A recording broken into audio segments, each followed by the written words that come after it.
Assalamualaikum warahmatullahi wabarakatuh. Coba lihat. Anak-anak, kita lanjutkan tentang gerak pada tumbuhan ya. Kita lanjutkan bagaimana tumbuhan memberi tanggapan terhadap lingkungan.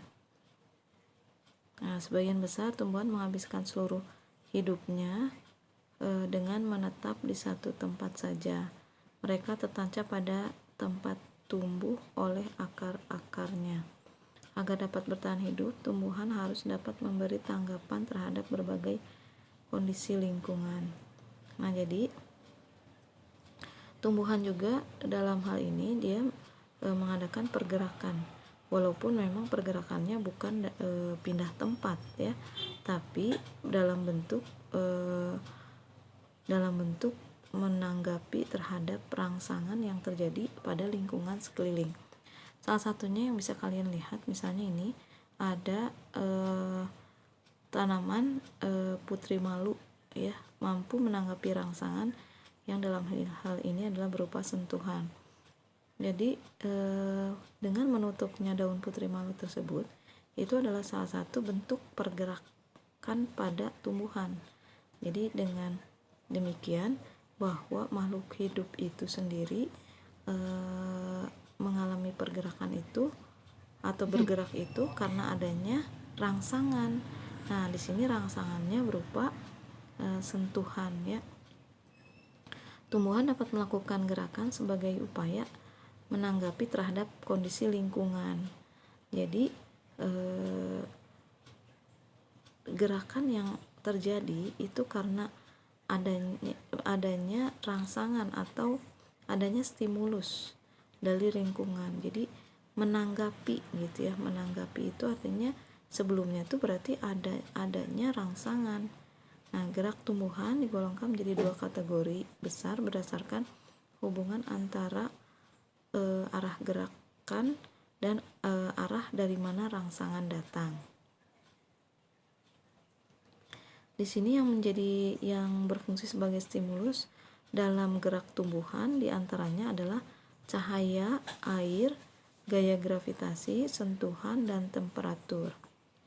Hal-hal inilah yang menimbulkan atau yang menyebabkan tanaman itu bergerak atau tanaman itu merespon terhadap rangsangan ini. Stimulus itu rangsangan ya. Misalnya di sini ada cahaya. Jadi tumbuhan akan bergerak ke arah menuju datangnya cahaya. Dan pergerakan tumbuhan juga akan dipengaruhi oleh hormon yang dihasilkan oleh tumbuhan.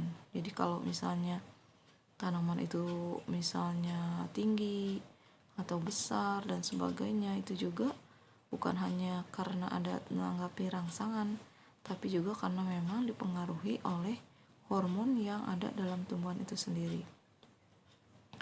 Kita bahas macam-macam gerak tumbuhan.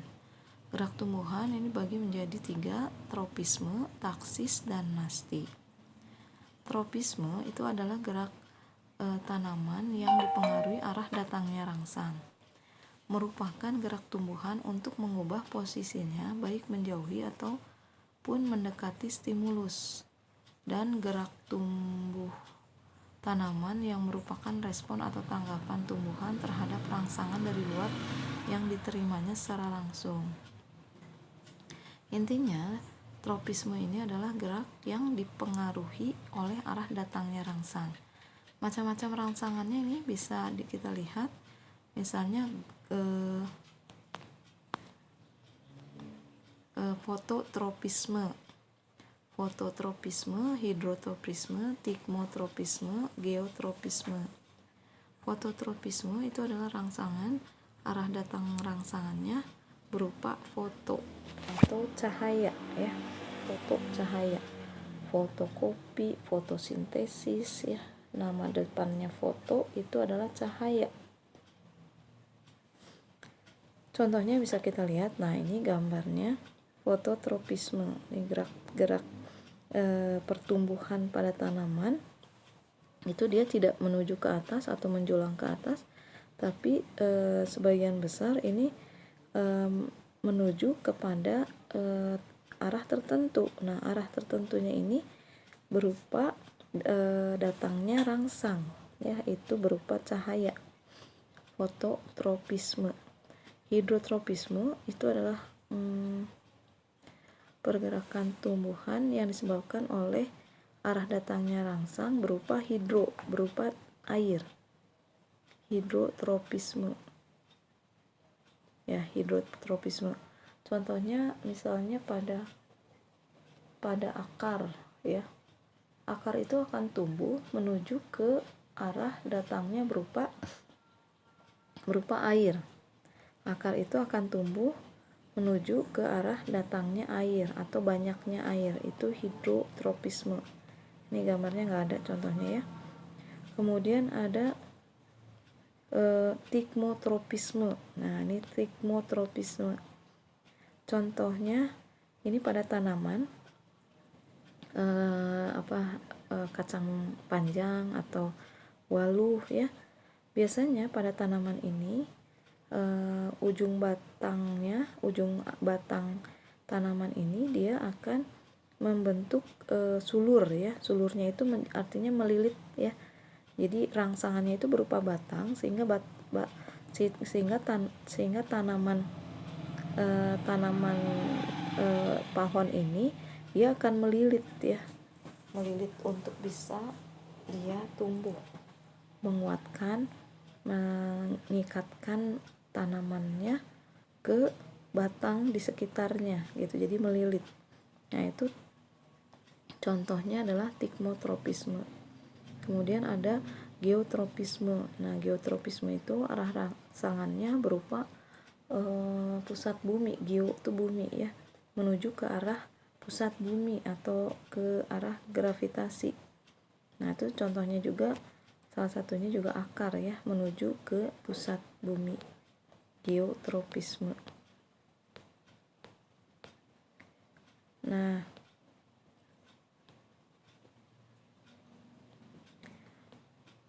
kita bahas nih kemudian gerak nasti. Gerak nasti itu gerak tumbuhan yang tidak dipengaruhi oleh arah datangnya rangsang.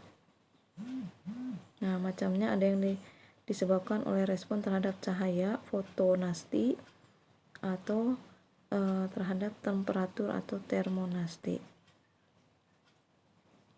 Nah, ini contoh fotonasti, yaitu misalnya bunga matahari, dia akan menghadap ke arah cahaya matahari.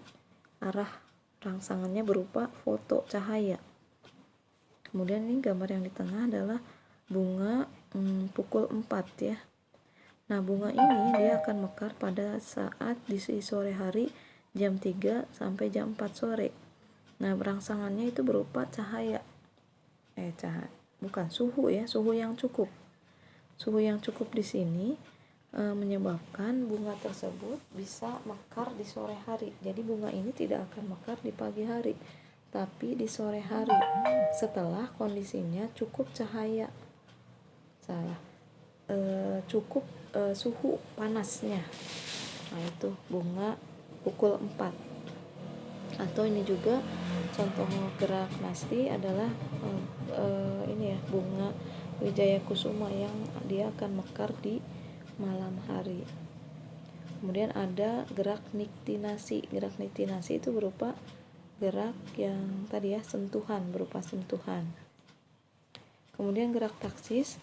Gerak taksis itu gerak pindah tempat tumbuhan karena pengaruh stimulusnya dikenal dengan gerak taksis. Gerak taksis ini dapat berupa gerak pindah tempat tumbuhan secara keseluruhan maupun sebagian. Sebagai contoh, gerak pindah tempat organel kloroplas ke dalam sel ketika sel selodea disinari. Nah, ini bisa lihat contohnya gerak taksis, yaitu gerak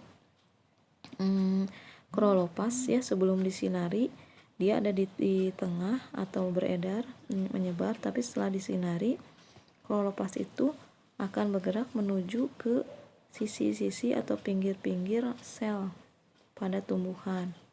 Kemudian ada gerak kemotaksis. Gerak kemotaksis itu gerak sel gamet jantan menuju sel gamet betina pada lumut. Jadi dipengaruhi oleh adanya zat kimia. Nah, itu adalah gerak kemotaksis. Demikian penjelasan dari Ibu, mudah-mudahan bisa dipahami. Assalamualaikum warahmatullahi wabarakatuh. Oh,